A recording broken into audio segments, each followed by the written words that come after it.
Greater Brahmapur शहर बनाने में ये हमारा विधायक और ब्रह्मपुर वासी का भी बहुत डिमांड है। हम इसके आधार पर भी जा रहे हैं। इसके लिए एक बहुत बड़ा आगामी दिन में एक बड़ा डीपीआर बनने जा रहा है।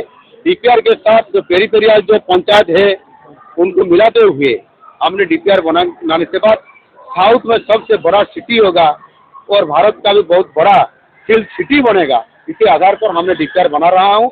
जैसे आज हमने जो डिक्लेरेशन किया, पहले भी मैंने बोला था कि ब्रह्मपुर से जयपुर तक एक बहुत बड़ा इकोनॉमिक कॉरिडोर बनेगा और बहुत बड़ा रोड बनेगा जो 6 लेन होगा।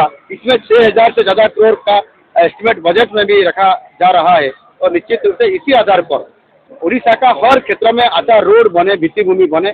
इसी आधार पर हमने जो बड़ा बड़ा कनेक्टिव रोड है उसको आधारित करते हुए 45,000 करोड़ का हमने बजट में भी रखे हैं, जो केंद्र सरकार तरफ से हमको ग्रीन सिग्नल मिला है कि अगले दिन में उड़ीसा में भित्तिभूमि का बहुत बड़ा डेवलप होगा। सरस्वती शिशु विद्या मंदिर नीलकंठ नगर ब्रह्मपुर के जो शिशु मंदिर है एक बहुत बड़ा आदर्श विद्यालय है। ये भारतीय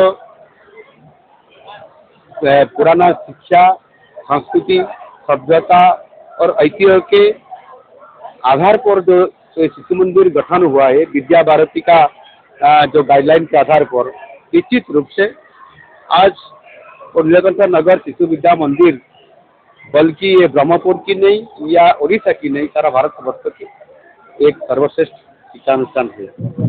और मैं एक दिन जो शिक्षक था, मैं भी एक दिन गुरुजी था। इसी आधार पर उनका जो शिक्षा का व्यवस्था और जैसे तरीका से गुरुजी, गुरुमा, आचार्य लोग और मैनेजिंग कमेटी के साथ वहाँ जैसे एक अच्छा आधुनिक व्यवस्था के साथ जो शिक्षा व्यवस्था प्रणाली है तो निश्चित रूप से आगे इसी आधार पर ही हम सरकारी स्तर पर भी लागू करने के लिए अभी हमने डिक्लेरेशन कर दिया और वो काम भी शुरू हो गया। जैसे NEP 2020 हमारा 5 साल बाद उड़ीसा में लागू हुआ।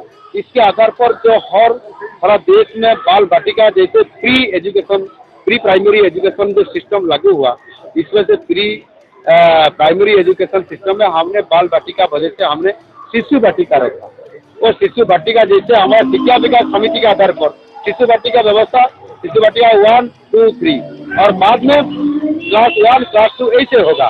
इसी आधार पर हमने जो कर रहे हैं निश्चित रूप से एक शिक्षा व्यवस्था और एक ओनली विद्यालय नहीं, शिक्षा व्यवस्था नहीं, ये वास्तविक एक ऐसा मंदिर है जहाँ मानव को तैयार करना जो कारखाना जैसा होता है।